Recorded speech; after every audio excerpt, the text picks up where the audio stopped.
Right on. So how you doing, man? Doing good. How you doing? Good, good. Remind me, where are you, where do you live? So live in North Carolina, just west of Charlotte. Right. Gotcha. Have you ever been up here to Canada? It was a very long time ago when on a school trip to Quebec, but it's I been a don't very know. long time. I don't know if we out west even consider Quebec part of Well, Canada. hey, you asked if I went to Canada. You didn't ask if Yeah, I was yeah, out yeah. there where you're at. Yeah, figure that out on your guys' end for sure, yeah. So right on, man. Thanks for coming on the show. Yeah, appreciate it. Thanks for having me. Yeah, for sure. So I got a question for you. How did you get into NASCAR? Where did that all That's the start? number one question I Yeah, get man. Well, asked that's, every weekend. like I absolutely love the NASCAR. Like one of my goals is to go watch like a live NASCAR event. Like Yeah. they're just badass. Well, it's a lot of fun. So, I've been doing it now this past season. So 2023 was my 14th season doing it as a job. So this year coming up will be my 15th. And you just kind of get into it like you get into a lot of other things. Like I grew up um, being a fan of NASCAR, helping friends out at local short tracks. And then it just one thing turned into another. And it just kind of, it's where my life, I think, always was headed. School was never really my thing. I can't sit down. I can't read books. I mean, I can read. It's just not like I don't enjoy it, right? I like working with my hands. I like creating things and exploring things like mechanically. So NASCAR was just like it was an easy venture for me to get into. Right. Originally from Connecticut, and where everything in if you want to be a NASCAR, the central hub for NASCAR is here, Charlotte, North Carolina. So I once I turned 21, packed up all my stuff, dropped out of college. My dad helped me move down here, and the rest has been history. Yeah, that's sweet, man. So did you always have like a passion for cars and fixing them and stuff like that? Yeah, so I think it all stemmed from my dad and my grandmother. We would go to being from Connecticut, we have a pretty good short track like racing program in Uh-huh. Connecticut. There's a lot of tracks, probably within 45 minutes to an hour from where I grew up. There was three of them. There was Thompson, Stafford, and the Waterford Speed Bowl. And the Waterford Speed Bowl is probably where I spent most of my teen years. Whether I was either at the racetrack watching or I was helping a friend work on a race car. So back when I was like really young, my dad and his mom would always like to go to the racetrack, so I'd always get to go with them. So I mean, just growing up, grew up watching racing in person, watching it on TV, just completely enamored with everything about it. Absolutely loved it and always wanted to do it, work in racing. Thought that would be the coolest thing ever. And it just kind of just the way my life unfolded, one thing led to another. And I needed to make a decision. I either going to pay attention in school and not go to the racetrack as much, or I'm going to drop out of school and go to the racetrack all the time. And as a 21-year-old, it was an easy decision for me. So I dropped out of Yes. school and went racing. Yeah. Yeah, sweet, man. So like I always curious how you get into like these types of things. Like, did you have to work your way up to get to where you are now, or is it kind of like how do you even get an in?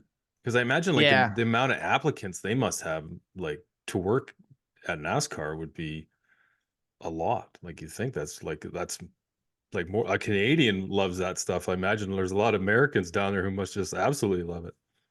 So there is. I mean, it does take a little bit of some of NASCAR is who you know, but it's not as much as who you know. It's what you're willing to do in the sport.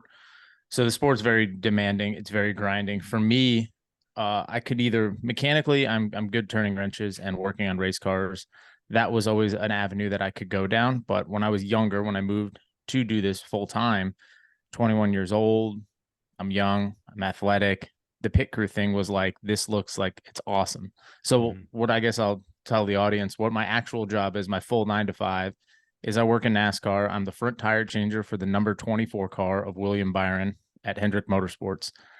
And changing tires for me has always been something that like I watched growing up and I was like, I want to do that. Like, if I can do that, that's like for me that's the coolest job in the world, and the fact that I've gotten to do it and I'm continuing to do it is just it's a dream come true. So getting into it knowing not much about how to change tires except for seeing it on TV.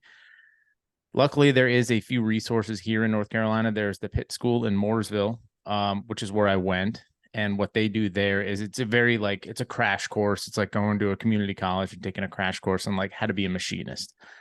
They get you there and they kind of go over all the basic, hey, this is pit road, these are the rules, this is what you're allowed to do, this is kind of the overview of how you do each one of these jobs, how you become a tire changer, how you jack a race car, how you carry tires, how you do all the things in a pit stop. You learn all the choreography of it, and then it's just kind of up to you at that point to, you know, put in the work and really hone your craft and just get good at it. So a few years of hustling, and eventually you can end up landing a job if you have the talent and you have the drive to do it. But it's a demanding schedule. We race from Valentine's Day weekend all the way up into the first weekend of November, which for the audience, I'm guessing the large majority of your audience is a hunting audience, which Yeah. so NASCAR takes up, you know, 90% of the hunting season for me, especially the Western hunting stuff, the elk rut and early archery hunts. So Mhm. it's tough for me to get to go on hunts, but it's a job that I wouldn't trade for the world. Yeah, no doubt. I mean, the nice thing about, well, I know you guys have seasons, and the nice thing about being in the States is like you can go, you could really go state to state and hunt anywhere. Like up in Canada, it's not that easy to just go. There is some provinces where you can just, like me being in BC, I can go to Saskatchewan and hunt black bears, Mm-hmm. but I can't go to Alberta and hunt deer. I have to be hunter hosted. And same thing if somebody from Alberta wants to come to BC and hunt, and there's some species in BC that you just can't hunt unless you're a resident. But yeah, so I mean, luckily, you do have the opportunity to hunt, the later season. You still get a lot of good whitetail season in, and I'm sure you get a lot of opportunity to shoot your bow, which I know you love as well. So Yeah, that's one good thing about the NASCAR is the hours, the weekly hours, I guess. It's not a typical 9 to 5. We're gone on the weekends, but that leaves a little bit more time during the weekdays, you know, when things aren't as busy. You can go to the archery shop and there's not as many people there, or yeah, I can just sit there and shoot arrows at the house because I'm maybe not working that late in the afternoon. So that's always good. It does award me time to do it. You can definitely do it. And that's what I like to tell people who, you know, they say they can't get time off work to do these things, or it's going to be a little too hard, or I guess the thought of planning a 7 or 8 day, 10-day hunt is just really daunting. And it's like, hey, I don't get that opportunity myself. Usually my hunts are planned, they're 4 or 5, maybe 6 days at the max. yeah, So if you can, anything you can plan to get out to go do it, you want to do it because it's so much fun. I mean, that's why we do it, right? yeah, absolutely. And there's so much resources now. I mean, e-scouting, you don't necessarily have to be you don't it can cut down on a lot of your time as well. I remember back before they had computers and everything, and we go on these sheep hunts for like 10, 15 days, and we go into a lot of this area we knew nothing about, never seen it other than maybe a shitty old topo map. But now with like Google and 3D maps and everything, you can really get a layout of the land. So like a lot of those trips that we did for goats and stuff up in northern BC, a lot of it was just like scouting, but that was your hunting trip, right? You're going a 10, 15 hunting trip and you're just essentially scouting for next year. But yeah, like you necessarily don't have to do a 7 day hunt. You can, if you do a little bit of homework when you have the opportunity, like right now, you can kind of strategically plan your hunts out, cut a little bit of, time down. There's great resources out there like Treeline Academy, all this stuff that can really help you navigate through some of the stuff that where you don't need to go, and just so much information now where you can really cut your hunt time down and still be successful for sure. You bring it up, and on the flip side of this, because I'm on my laptop, but I also have a PC that I do a lot of my editing on. The flip side of that, the screen, it's all I'm on Go Hunt right now. I'm Yeah. already searching for next year. You know what I'm doing for application season this year. So it's definitely the e-scouting and all the resources that are online definitely make it a lot easier. It has definitely for me the last couple of years have been, even though I haven't been successful in putting, you know, an animal on the ground, I've had really good hunts. I've been on Mhm. animals. It's one of those things like if I had a day or two, you know, because it's you only can do so much e-scouting. You can get into the right area, Mhm. but then learning what the animals are going to do, you just kind of have to be there for that. I've gotten myself into the position where I can get to them, but I just haven't quite figured out what they're doing until maybe the last day or the second Mhm. to last day and just don't have that opportunity. But like you said, there's great resources. I've done the Tree Line Academy, which has been such Mark Levisay, the way he talks about it and like the way he like words it, it just makes it so easy to digest. And it's a great program. Yeah, yeah, no, he does good work. He's an ex Ironman guy too. I didn't know Which about is him. crazy. Yeah, I know. That's another level Yeah, dedication to I'm gonna something. I'm gonna sign him up for one up here, and then force him to do a little bit of Canadian Canadian stuff for the Canadian guys that buy Treeline Academy. He says he's working on it. So, but I mean, imagine putting all that information together. Must be a ton It's of got work to putting it be. all together. Yeah, And that's like, I crazy. mean, like I said, I've done the program and how easily digestible it is with the chapters, and you just go through it. It just makes it, yeah, you can always go back and, hey, I don't remember about this. Or like every time I start to pull up maps to go eScout, I'll just kind of go through it and hit some of those refreshers, like, the focus areas and all that he has in there. Makes it really easy. Yeah, no doubt. So when did you get into hunting? I'm a late onset hunter. So I didn't pick up a bow or anything until I think I was like 28, and I'm 36 now. So it was not something like growing up in Connecticut where I grew up. I kick myself in the ass all the time because I had the perfect hunting property that my parents owned, 12 acres, slightly flooded in the back. There's always ducks and geese back there. They got whitetails, they got turkeys. My dad sends me pictures of that stuff all the time, but we just never did any hunting. Mhm. My grandfather did a little bit. My dad had killed a pair of deer off the back porch, but it was never a thing where it was, you know, we're going to go do this, or this is like the focus of, I'm going to teach you how to hunt. So grew up, did a little bit of fishing, and then moved to North Carolina, kind of got involved with the NASCAR, and then NASCAR and hunting, those two cultures, they collide. They're really well mingled together. And some of the guys that I was working with and I was carpooling with back and forth to work, they were hunting. So like all summer long, they're talking about moving trail cameras and stands and getting the stuff ready. And they have all these deer picked out, like, oh, these are the ones we're going after this year. And sat in the back seat for a while and just kind of listened and kind of took it in. I was like, I kind of want to get into that. Like, what do I need to do? And they're like, well, you can buy a bow or buy a gun, figure it out. And I'm like, okay. And the way the seasons are, especially here in North Carolina, archery season runs from early mid-September all the way until December 31st. So if I can buy a bow, I can hunt a lot, like as many months all the way up until however many months that is, 4 months, where rifle season is much shorter. And then you start to get into the logistics of like, okay, if I buy a gun, I need to go to a gun range. I need to sight it in. I need to buy bullets. It's not something I can just do every day because it's expensive. There's prerequisites to it if you don't have land and property to go shoot on. The archery equipment was just way easier. Like, Yeah. I can buy a bow. It's a little bit cheaper. I can shoot it every day if I want. I have 20 yards in my little fenced in back area in my HOA development that I can shoot at. I'm not going to take a shot really further than 20 yards anyways, because I didn't really feel competent in it. So yeah, just the archery thing just made more sense. It was more opportunity and it just seemed a lot cooler. Yeah, archery does, and trying to explain that though to a rifle hunter, that's a conversation that never goes off well. But I mean, you're killing it now, man. So how long you been shooting a bow? Yeah, so I've been shooting a bow since whatever that was, 8 years, seven and a half, 8 years ago. Yeah. Nice. Yeah, well, you're Like killing it now. 2017, 2016. Yeah. Yep. So you put a lot of time into it though, eh? You're shooting. I see you shooting like on your Instagram almost every day or every opportunity you get. It's one of those things that if you ever meet another person in NASCAR, there's one thing that we do really, really well, and it's we obsess about whatever we're doing to be the absolute best at it and do whatever we can to make whatever our equipment is to be the best possible. Hmm. So a lot of guys, it's racing, and then their side hustle or their side hobby when they're not at the racetrack, they have their own little race car. They're racing locally around here in North Carolina, or they're helping friends out, or they're doing the iRacing, the virtual racing. So it's like a lot of guys get into that. For me, once I got into the archery stuff, it just turned into, well, I can build my own arrows. Maybe I can Yeah. build arrows and make them more accurate, or I can build them the way I want to. And then that turned into, well, I can cut arrows. And then I can do this, and I can get a bow press, and Yeah. I can change strings. And then it just, it just snowballs. Yeah, And for I sure. just absolutely love it. Like, you can go out there one day and be dead on. You can be Cam Hanes in your backyard and just knock the center out of the target. And the next day you're completely off. The equipment hasn't changed.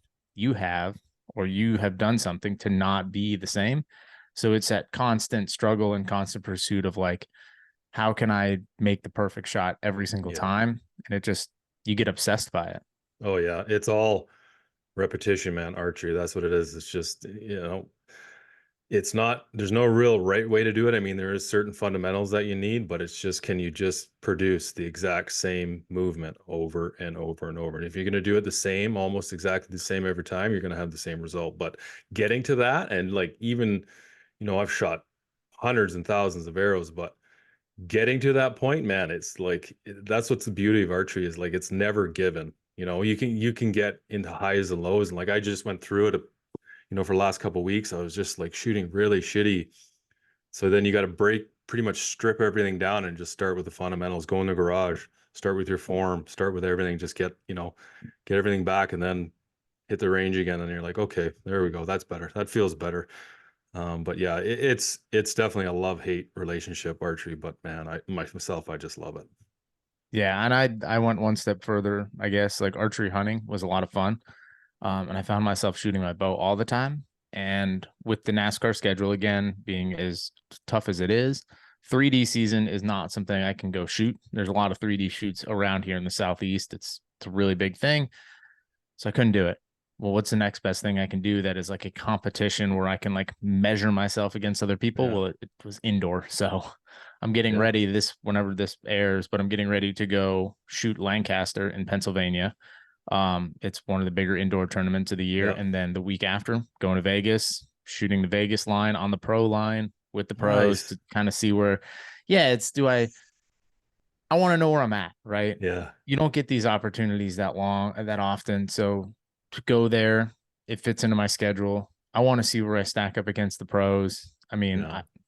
indoor archery is a whole nother animal. And it's been an absolute rip my hair out at some points. And then other points, I'm like, I feel like I'm starting to figure this archery thing out. Yeah, um I'm just a bow hunter. I mean, I do the occasional 3D tournament. I mean, I shoot a lot of arrows. Uh, but I know Greg Poole he said there's absolutely not, and he shot all over the place. He said there's absolutely nothing that compares to walking up on the line in Vegas and getting ready to shoot. He said it's like something else. And yeah, it's definitely something that would be cool to do. So fuck, man, that's awesome. Good for you. Yeah, last year I went and I didn't even shoot the pro line. I just shot the flights, with everybody else. Yeah. And I mean, I was consistently averaging at the house 295, which is good, Hmm. but it's not like pro level. I went to Vegas the first round, shot like a 280 on the first time, and I wasn't even like in the arena with, like the whole glitz and glam of it. Yeah, We're yeah, just in this hall shooting, and I absolutely like couldn't get my head out of my ass. I was like, okay, I need to be doing this because I can yeah. learn something in this. And I've definitely learned a lot. Yeah, and it puts you in those situations too. And like, if you bring it back to hunting, like if you're in those high stress situations, you're going to always just, your resting heart rate's just going to be a little more calmer. So like, I don't really think it matters what you're doing. Like if you look at a guy who's been to war, you know, he's gonna, there's obviously nothing that compares to that.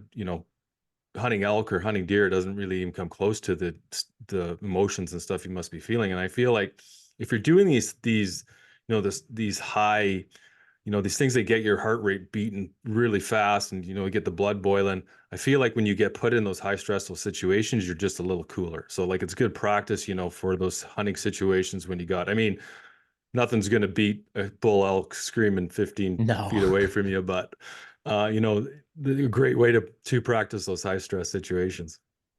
Yeah, and I thought for me, everyone kept telling me how much of a mental game it is. Like everyone who's up on the line can shoot their bow just as good as anybody else any day of the week. But it's who has the mental fortitude to be able to handle the pressure and be able to execute every single time. And I for sure thought with my time in racing and being in pressure situations, on pit road where like the stakes are way higher than punching holes in paper, Hmm. and trying to hit the 10 ring. Like, if a wheel falls off, you lose, team loses a race car, driver might get hurt. There's a lot of things that go into it. Yeah. So I for sure thought like I can handle the mental stress of that. I'm just sitting here shooting targets. I can handle that. And you learn stuff like it's not the same. The way I Yeah. cope with stress and pressure in NASCAR is way different from the way that I need to do it with Right. archery. Yeah. So it's learning those things about yourself that has really, helped me grow as an archer, which has definitely helped me during hunting season, be more comfortable with the bow, because like there's nothing, like you said, there's nothing that's going to replace a bull at 15 yards screaming in your face, which I learned a lot this year about that. But it's just putting yourself in those opportunities to be in like stressed out and still be able to like calm down, make those Mhm. shots where the stakes aren't as high. Huge. Yeah, the ability to perform for sure. Yeah. It's yeah, I mean I'm just thinking about like imagine those guys in the finals, what's going through their mind. Like imagine being in the finals the very first time against Levi Morgan. What's going on Oh, in your head? Like the pressure, and you got all those people looking at you and like all this money on the line. Like, man, you're just like it's crazy. It must just be absolutely crazy. it's gotta be. Yeah. So when you got into archery, you were just compound bow or hunting sit setup. When did you switch over to target archery? Last year was the first year I took target Oh, archery really? to be something like serious. Like I want to Hmm. do it. Picked up a target bow last summer. Shot it, learned a lot, got upset, got mad, obsessed with now, okay, I have to figure this out. And yeah, just spend a little bit of time getting into it. And then that helped my bow hunting bow. Like it helped me set my hunting bow up and understand everything about that and my shot a lot better. Where this year, like when I was able to make shots on animal, like it wasn't, I didn't even have to think about it. I just kind of went through the repetition of it. And like I knew and I trusted everything I'd had, because what I learned in the target side of it, how to set a bow up, how to do all the things and all the little, the things you can do to make the Hmm. bow hold better for you and not have to compensate with form. That helped me a lot get my hunting bow set up and be successful in the archery season. Yeah, I bet it So does for sure. I bet there's a lot that you learn that you don't even think of because like there's a lot not like they're the same idea, but they're not. Like you know what I mean? Like your bow hunting setup is not nearly as elaborate as your target setup. Like it's just you can't even compare the two. And then you get into like I know a lot of guys still and they're running 6 and 8 inch stabilizers and you try and like no back bar and you're like you try to explain it to them and you're like just like the principles of it and they're just like no. I'm like I guarantee if you go like there's a reason the target guys you got to think they're hitting like tacks like and you're yeah, aiming at a dinner plate, right? Like so your equipment, I mean like if you can take some of those fundamentals from target archery and transplant them over to bow hunting, I mean absolutely. Like I said, I'm not a target guy, I don't have a target bow, but my my bow is set up, I got a 15-inch front bar. I've got a small back bar 6 inches, but I put a lot of weight on it. I just don't have a long one because I don't like how it hits my hand when when I break the shot. yep, Um, but you'd still, like small peep sight, everything's, things like that, like putting your sight further away from your bow and like all these fundamentals you bring over to your archery, and it like it made me a way better shooter. Like at the beginning, it was a lot harder, right? Because you're shooting, obviously the further your pin is away from your riser, the harder it is it's going to be to balance, right? To hold it. But after a while, you do that, and then like you just become such a more precise shooter for sure. what's your draw length? 28 and a half. Okay. So I'm a 30 inches. So I'm pretty much maxing most things what I have. Yeah. I found that to be, that's one thing I learned with the target stuff was I kind of got into torque tuning and I learned out like what worked for me. So like the sight for me further away from the riser Yeah. is actually worse because Right. any little, like for me, having a 30-inch draw Hmm. and then putting my sight further out, I'm typically a guy who runs it a few more clicks in, but I guarantee you, if we measured our stuff from like the scope housing to our peep, I bet we're pretty Oh similar. yeah. Yeah. There's like a ratio in the middle where there's a ton of videos on YouTube about torque tuning, and I'm going to do one this year. I didn't understand it enough, and I don't Hmm. want to talk about things that I don't understand. But after doing a lot of it in the last year and a half, figuring it out, like I found the magic number for me, like Yeah. where my scope needs to be away from my peep. And I can run that on pretty much any bow and get away with it. And for me, I found that to be like that was one thing I would have never have found if I wasn't, playing around with the target stuff. That, Yeah. like you were saying, like A lot of guys want to run like a really small front bar with like 2 or 3 ounces on the front of it and nothing on the back. And there's nothing wrong with that. But I found for me, if I run a 15-inch bar with 2 ounces of weight on the front and an 8-inch bar with 5 or 6 ounces of weight off the back, like that ratio just holds Mhm. really well for me. And it holds the bow steady when I make my shot. And it just, you learn so much tinkering with your bow. Like Mhm. Oh yeah, it fits absolutely. everybody differently. Like what might shoot really good for you might not shoot well for me. It's just having that ability. That's why I love the archery game so much. It's so much like racing. You can have two race car drivers, put them in the exact same race car. One's going to like it, one's going to hate it. Same thing with the bow. So you'd have to figure out what works well for you and like what makes you the best archer you can be. And that's what like we talked about at the very beginning of this podcast. The best part about archery is there's fundamentally some things that you do that are going to make you more successful, but overall it's open for interpretation. As long as the pin is in the center and the shot breaks and the arrow hits behind the pin, like it doesn't really matter. Yeah, for sure. And that's it too. And these are things that I learned working on my own bow. Like you said, you started tinkering around, and that's what I started doing, like cam timing, right? Like having Yeah. one cam hit a little sooner than another cam, just so you can have that little extra pull. Like that for me, having my bottom cam hit a little bit, like a tiny little bit before my top cam, it just made me at full draw, it's just so much smoother holding it like that. But So I'm the that's opposite. I like my top cam hitting just yeah, a little bit before because of the grip pressure I have. It puts it more in the heel of my hand and yeah, yeah, really for settles sure. that pin down. Yeah, and these are the things that and like even like just playing around with string twists and all this stuff. And like if you have your own setup and you start tinkering around with it, and then you start learning like all these different, how the bow reacts, when it does, why it does, how the biggest thing is how your bow reacts to you holding it and to your shot process. That's it, right? Like you said, it doesn't matter. You and I are two completely different shooters, but like you said, like I guarantee you that the pin to the peep's probably the same distance, or yours is probably even further than mine, right? Just because of your draw length. But if you were just to go if you're just to go max out your sight and put it as far as you can off your riser, then yeah, it's going to be out there too far, right? And you've already found that sweet spot that works for you exactly. And that is the coolest thing about archery is it's so personalized and it's not for everyone, which kind of frustrates me with a lot of guys who just get into it because they go on YouTube, they'll watch a YouTube video and they'll say, well, I did what this guy said and I can't, I can't, I go back to 30 yards and I can't have any consistent grouping. And it's like, well, first of all, you have to find what works for you, not for what's working for the guy that you're watching. And second of all, you have to put a little bit more time into it, like really understand what's going on here more than just, watching a 5-minute video and saying, okay, well, this guy's doing this. Why am I not? I'm doing the same thing. And the hardest thing is too, is like, you don't always know what you're doing. It's good to take videos of yourself and Oh, see what's that's going on, like what you're actually doing. Because I know, like, it's funny. Like my kid, he's 11, and he's been shooting. Like all my kids started shooting young, but I'm telling him what he's doing. He's like, "Dad, I'm not doing that. I have to take a video of him, show him, like, look, this is what you're doing." He's like, "Oh, okay. Well, maybe I am doing it." I'm like, "Well, yeah. Like I'm not making this stuff up. I'm trying to help you be better." But that's why it's good to take a step back. It's good to shoot with other people and ask them, say, hey, like, um, check out my forum, notice if I'm doing anything that that might catch your eye, stuff like that. so back to the YouTube part of it, watching people and doing everything that they're doing.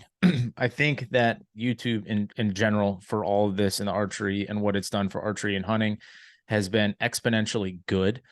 Oh yeah. And like you said, like you got to pay attention to like what other guys are doing because maybe that is the setup that might work for you. But like someone like if you're gonna follow, Dan State in an elk shape, and you're gonna try to do everything he does and the weights he runs on his bow, well, he's got a 26.5-inch draw length. Yeah. And then I can't run like the same weight ratios as he runs on my bow because my draw length's so much longer. Like what that weight does for me at a longer draw length versus a shorter draw length and leverage and the way physics works, it's different. It'll react completely different.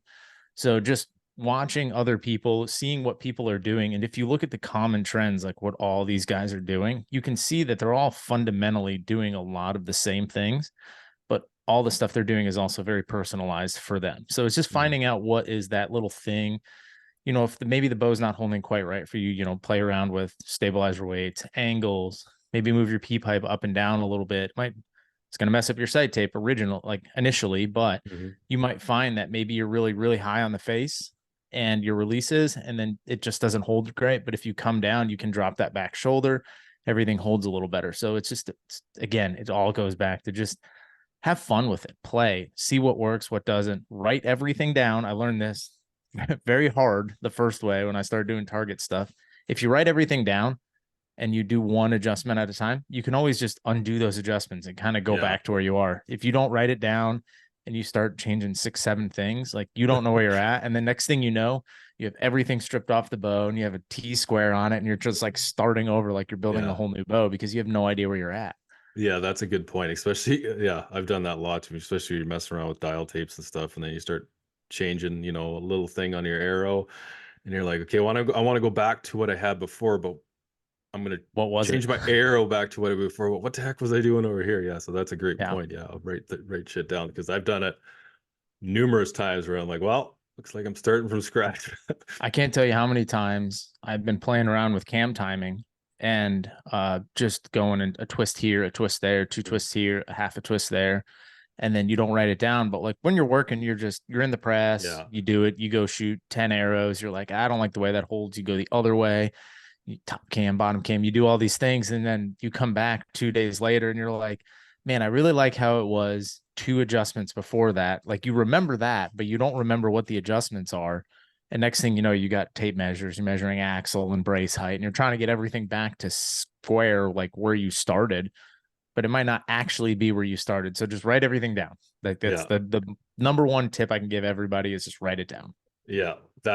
I've done that when I first started messing around with like shimming cams and stuff for tuning a bow, and then just cam lean and stuff, like just messing with the cable twist and stuff, and like, oh man, I learned, so like it got to the point where I was like, man, I don't even know where these strings were, where they started. Like I got to get new strings Yeah. now. I don't even I fuck these strings up so much. Yeah, but it's fun though. That's what makes it fun, right? It's all part of the process. And I think that's again the whole racing thing for me, just tinkering and working on it. And like in racing, like there's always the fastest race car, but that might not be the best setup. It might You're just be right. what works for that guy.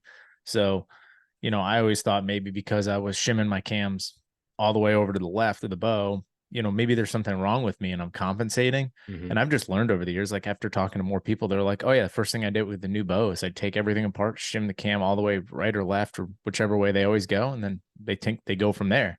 Yeah, Like, oh, okay. So it's not something I'm doing wrong and I'm compensating. This is just, I put my right shoe on first. You put your left shoe on first. It's just yeah, how we do our things. yeah, for sure. Well, it's cool, man. That's awesome. All the best of luck to you. I'll be looking out for that. It's gonna be Now fun. I'm going to need it. So, how was your hunting season? Let's talk a little bit about hunting. Hunting season was good. I shot the largest buck I've ever shot in North Carolina. North Carolina is not really known Largest, for, so sorry, the no, no, largest not buck. largest buck in North Carolina. Okay, largest buck The you shot largest in buck there. I've ever shot in North Okay, okay. Carolina. North Carolina, not really known for large, deer. There's some big ones, but where I'm hunting, it's a little bit more of kind of an urban environment. We have some housing developments. You get these last probably 10 or 15 years, the area I'm living at has just been getting developed and developed and developed. So all the big farmlands and public lands have kind of gone away and they become nature preserves or housing developments. So if you can find a little piece of hunting land, it's good. And because of that, we've kind of become a little overpopulated with deer, which doesn't sound like a bad thing, but the quality of bucks we've seen in the last 10 years has definitely decreased talking to, other people and like Hmm. just seeing them myself. So I shot a nice one. I have no idea what it scores. I've never put a tape measure on it. If it walks in front of me in the stand and I get excited, then I'm probably going to shoot that deer, especially if I got that tag in my pocket. So Yeah. yeah, I'm super happy for that. Went elk hunting again, Montana, got to 35 yards and just was standing next to the wrong tree. If I was standing next to the tree behind me, Hmm. perfect shot. Camera guy who was with me had a perfect shot on this Oh, bull elk for like 5 minutes. And he's whispering to me, just shoot him, just shoot him. Like I yeah. can't because he's got all the trash and Yeah. frontal There's and a he's looking tree at me. there. Yeah. Yeah. But that was awesome. Again, that was another thing. Found a spot on the map just using some e-scouting, and we were in elk every single day. Went on multiple stalks, just some of them. We got to where we were too close to the private public line, where ethically I couldn't really make a shot. Knowing the private ranch that we were next to and them not being super generous about people going and retrieving animals they've shot on public, we were having to play it a little bit. We had to have a pretty bigger buffer zone off of that line. Hmm. So some of those, we got in some good stalks. We've seen some good bulls, but we were just not in a position where we felt comfortable, or I Yeah. felt comfortable to pull the trigger on it. So, but again, that was just one of those every day bugling bulls, Yeah. just being around elk, just enjoying it. So that was fun. Yeah. If I could hunt, there's a couple places I'd love to hunt elk, and Montana's definitely one of them. I mean, I've never been there, but I just, all the people I talk to and stuff I see, it just seems like, well, I mean, you guys have a really good elk population down there. We hunt in British Columbia, it's like 4 times the size of Montana with a quarter of the elk population. So a lot harder to get those. Normally if you see a legal bull, that's the bull if you don't kill that one this year, you're not killing one. So usually that's Yeah. how it is. But no, that's cool, man. So you had a camera guy with you. How long have you been running a camera guy? I started running one, like I started working with a guy that's developing a TV show. So him and I went on a few hunts. I have another guy that he wants to get into hunting. He works a camera, so we're gonna start filming all some of these hunts. But it's gonna be, I've had camera guys in the past, and it's like friends come out with me and stuff like that. And this one time we're stalking in on a bear, and it's like I stop and he bumps into the back of me. I'm like, hey man, like fuck, little breathing room here. Like, Yeah. where's Pay that attention. camera? Yeah, where are you putting that camera anyway? Yeah. So no, this was that hunt was the first time I had hired a camera guy to come with me. Um, it's just been so the YouTube thing for me has always kind of been I was doing a lot of the tech tuning stuff and figuring out, and I had friends like, hey, like, how do you do this or how do you do that? Can you teach me Yeah, how to do this? And then it just when COVID happened and everything kind of got locked down, my wife was like, why don't you just start making your own videos? And I'm like, yeah, that's not a bad idea. Ultimately, what I would want to do is like I'm only going to be fortunate enough to do it for so long, just like any athletic endeavor. So I got to do something post racing. And for me to be able to go hunting full time, do something like this after racing would be another dream come true, right? Because yeah, the last thing I want to do is go sit somewhere when I've traveled and done all these cool things.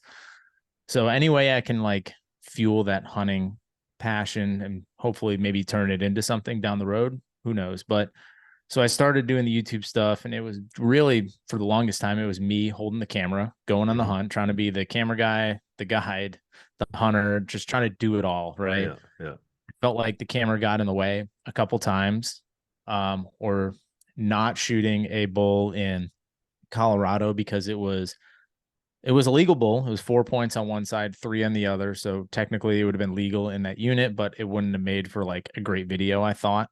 And there was a 5x5 walking away. So I was like, I'll go after that one. Never got on him, long story short.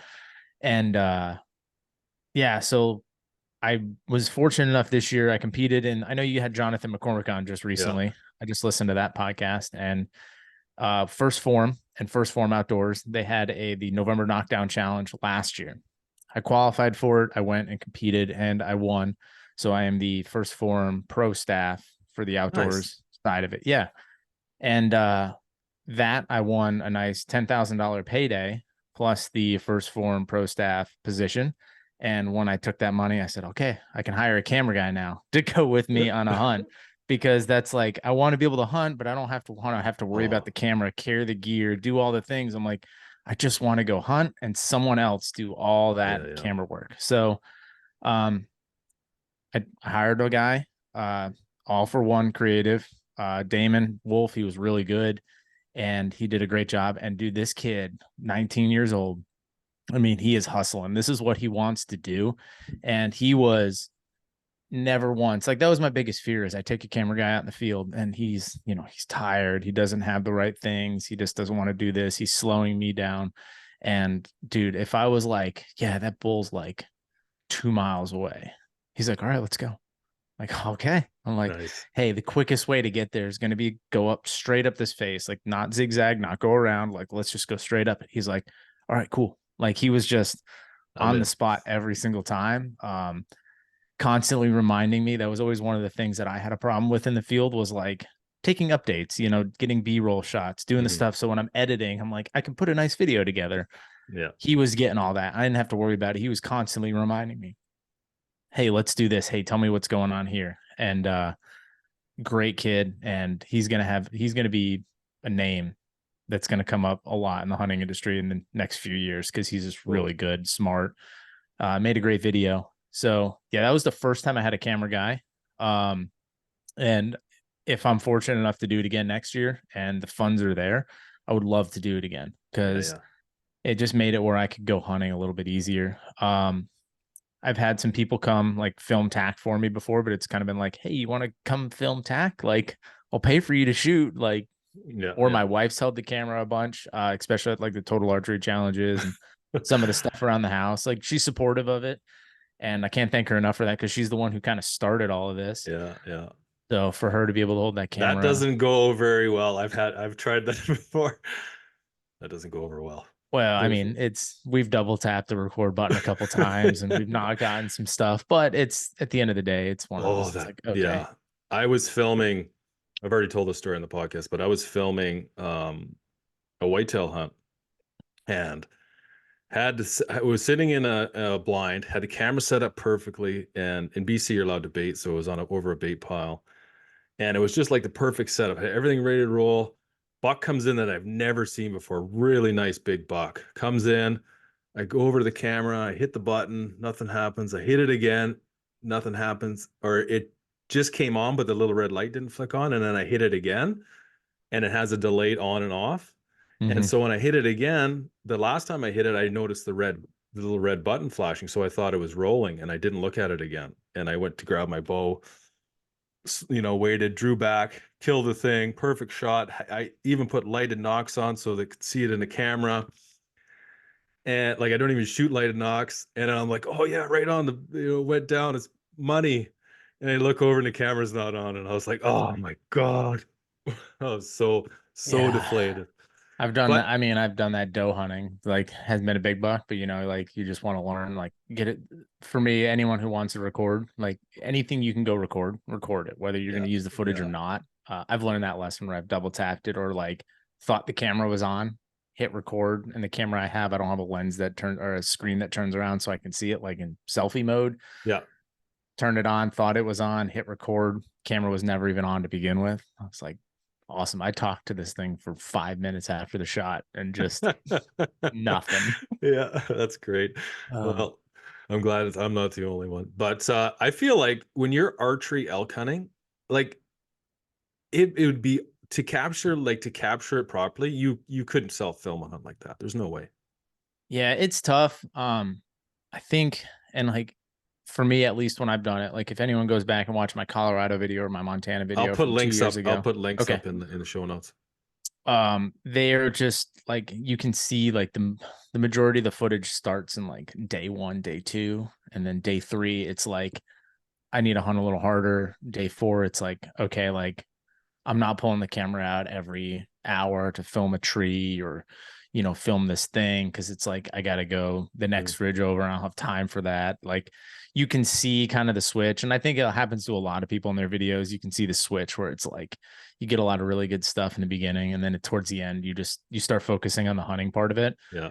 and not the content creating part of it. And that's why I wanted to get a camera guy this Mhm. year, especially when I won that $10,000 from First Form to be able to afford to do that, like to give it a shot, to be like, hey, is this going to help me hunt, make put me in better positions hunting where I'm not so worried about it? And it absolutely did.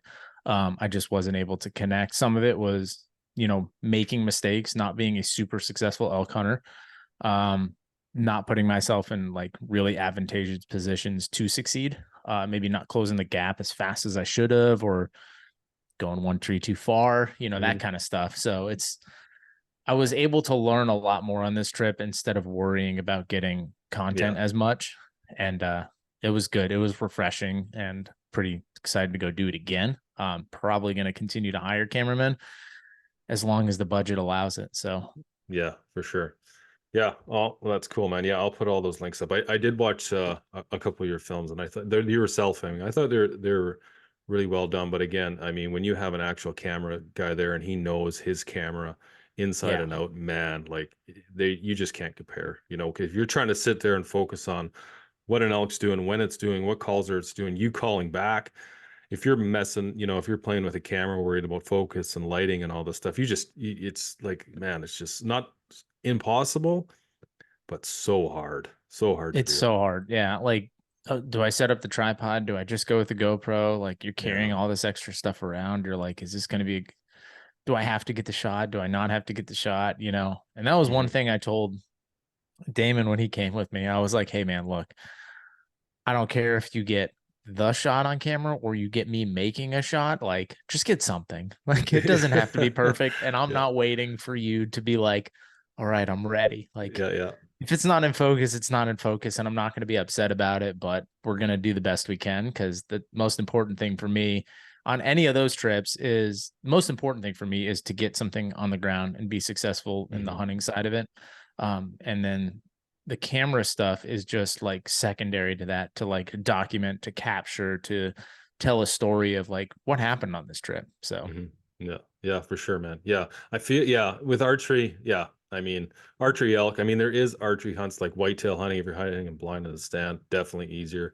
Rifle hunting, obviously, I feel like that's the one where you can have, talk to the camera guy, like, hey, are you ready? You ready? And like, yeah. there are some really good camera guys out there that are just always seem to put themselves in the right spot at the right time, but they've spent a lot of time. They're probably good elk, you could give them a rifle or a bow and they'd be good elk hunters themselves. They spent a lot of time in the woods.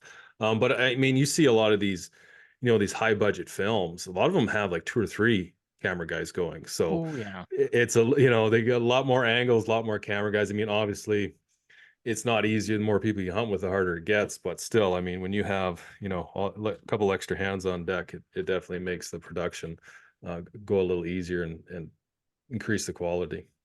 I inquired with some people that do some filming for some of those, high dollar budget shows or the other people on YouTube.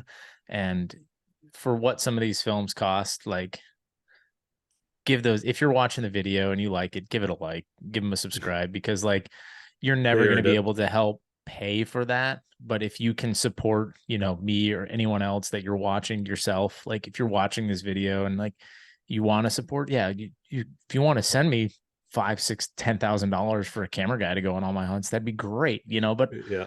if you can do the little things like subscribe and like, especially Mhm. if you're watching it, like those things go so far. And knowing the backside of it, how much editing and how much all that goes Oh into yeah. it for a 20-minute video and how much that costs somebody, it just, yeah, it's nothing's worse than like you put this whole thing out there and people are like, yeah, it kind of sucks. Like, oh, Yeah, thanks. that's the one thing playing around with video that I definitely intimidated by it is the time to do the editing and just like learning it all. Like with the podcast, it was an evolution. I started podcasting over 3 years ago, and it took a lot to get to the point where it can be clean and neat and the audio was good. And like now I do put the videos out there, and I edit the videos so there'll be a link up to your hunt in the video and stuff like that. But just adding that in, it's a lot. But like to edit, I know guys in that edit they for television, and it's like, man, it's like so much time in there, and I'm like, man, like, and they just get so like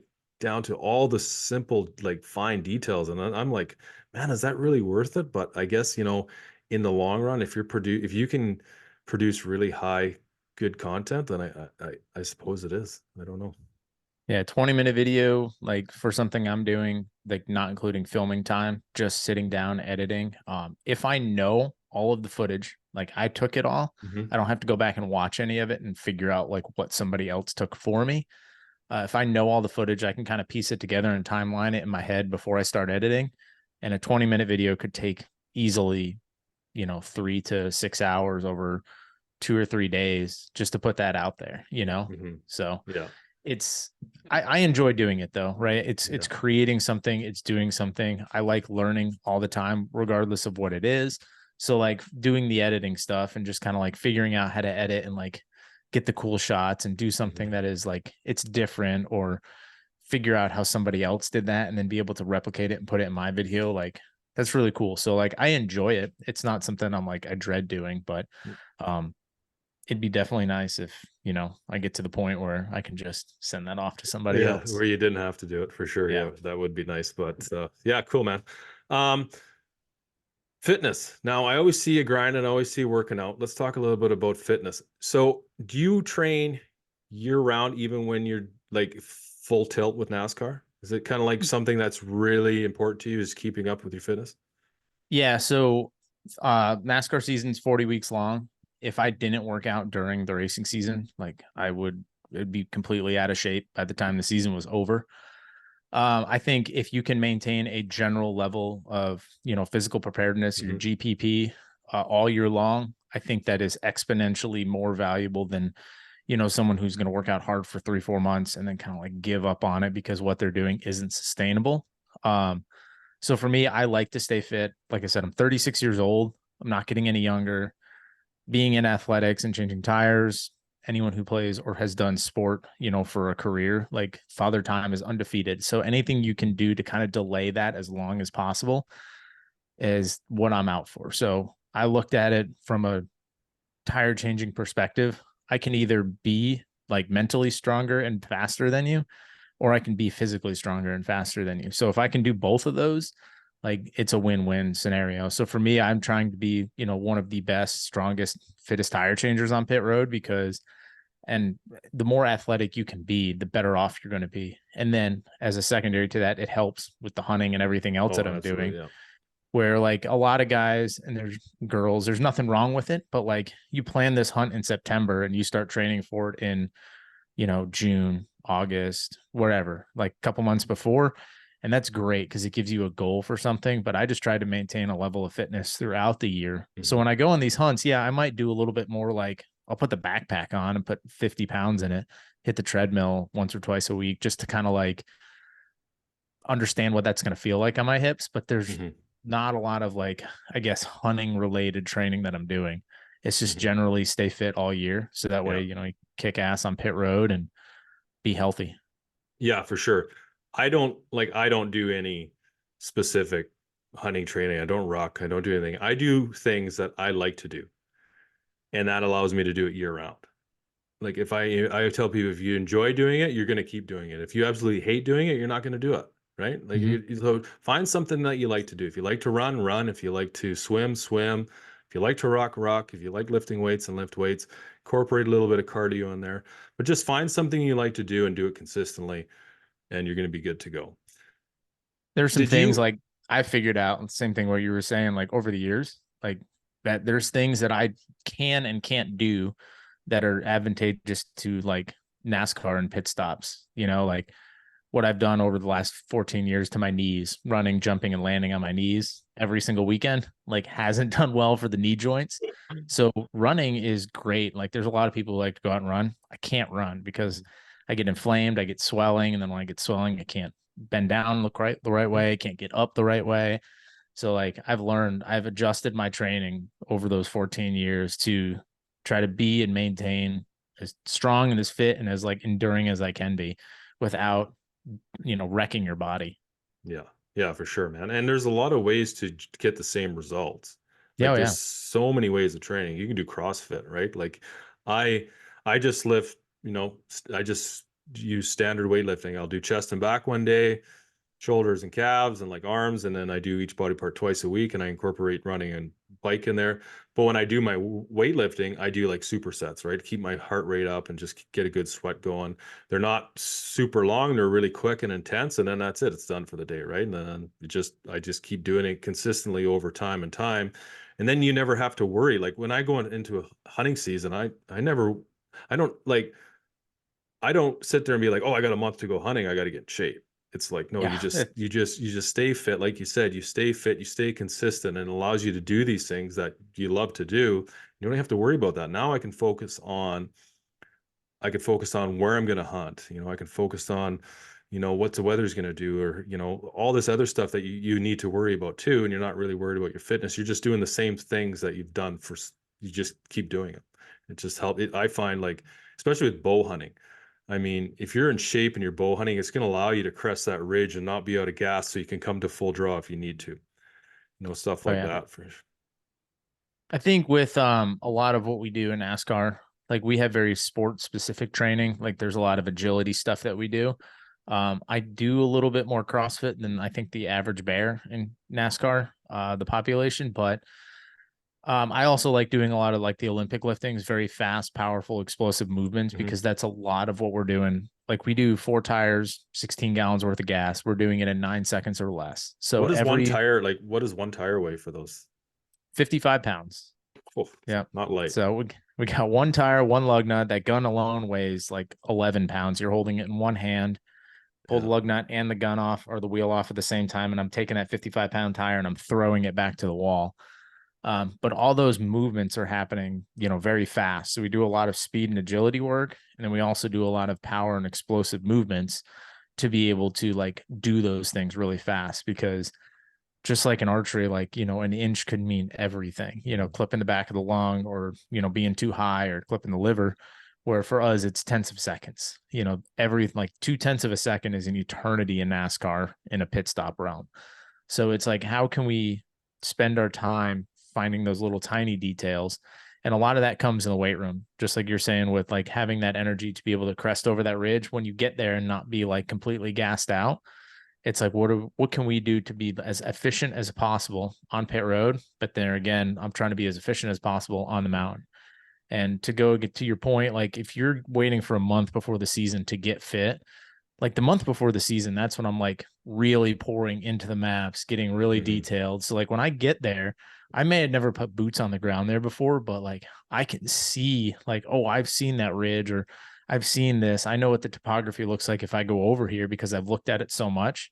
Instead of me spending 3 hours in the gym a day trying to get in shape for this hunt, I can spend 2 hours looking at the maps and be exponentially further ahead than someone who's just trying to like get fitter for it. But there's nothing wrong with, getting fit for it, because that's going to be the thing that's going to hold you back. Not, I didn't do enough e-scouting. That's not going to hold you back. It's going to No. be, I can't make it up there. That's what's going to hold you back. Yeah, for sure. I mean, absolutely. It's never too late to start thinking about physical conditioning, and just, I mean, Mm-mm. if you can do it longer, if you can do it year round, and if you can do it consistently, the thing I always say, hey, if you're in shape, you're going to be healthy, and you're eating healthy, you're going to live longer, you're going to hunt longer, right? So you're going to get more opportunity. But one thing I found with a lot of people is 2, 3 weeks before a hunt, and then they try to get in shape and they do too much and they end up injuring themselves. And Yeah. I'm guilty of doing, training for a race and then doing way too much and injuring myself, and then being like, oh, like, just, you know, it's so frustrating. But that's one of those things that you really have to pay attention to. But if you can just stay, you don't have to be in top physical shape either, right? You don't, train 3 days a week, just stay, conditioned. And then when it comes time to it, you just push a little harder and you put yourself with that plateau. And it's like you said, you don't have to spend as much time worrying about it. And not only that, you don't have to spend as much time recovering. Because if you don't do anything all year and you just get into the gym, for the first 2 weeks, you're going to be sore as hell. Oh, It's it's gonna wrecked. It's yeah, terrible. it's gonna be horrible, right? And so if you're going into a hunt sore already, man, it's gonna be a long 7, 10 day trip. You're just putting yourself behind mentally. And like, that's one thing I've learned, doing the backpack stuff, especially being solo, and being out there, like physically, maybe not that demanding. Mentally, it's just Yeah. like, God, do I really want to do it? And then if you go into that sore, like my feet hurt a little bit, like that's just going to add to like your mental fatigue. Like my feet hurt. I can't really go over there because my feet are bothering me. But if you go into it and you're fresh and you're strong and you've been working out all year and you've been doing something like right now, it's early January. If you can just, or mid January, if you can just spend, you know, 3 days a week just doing something, it's going to help you exponentially come August, September, October, November, whenever your hunt is. So, yeah, just spend a little bit of time now, put money in the bank. So that way, when hunting season shows up, you can withdraw it and Yeah. you're ready to go. Yeah, I like that. I love analogies like that, man. They're awesome. Okay, buddy. I want to thank you for hopping on the show. It's been great to catch up. I know I reached out a few times and you're going full bore, so it was nice to finally Uh, get a chance Schedule to gets chat. busy. Yeah, man, no doubt. I appreciate you for having me on. It's been great to listen to the podcast. So Yeah, excited to cool. be I'll on it. put up links to all your stuff, but maybe just for the guys listening, in their car or wherever, just hit them up so they know where to find you and follow you. Yeah, you can find me on Instagram. It's at Jeff Cordero _. And then I'm on YouTube. It's just Jeff Cordero. If you search that, it should pop right up. So yeah. Beauty. Okay, buddy. All the best of luck with the tournament and this year coming up in the hunts, and with the NASCAR. I'll be following number 24, you said? Yes, sir. Awesome. Okay, buddy. Thanks again. All right. Thanks for having me on.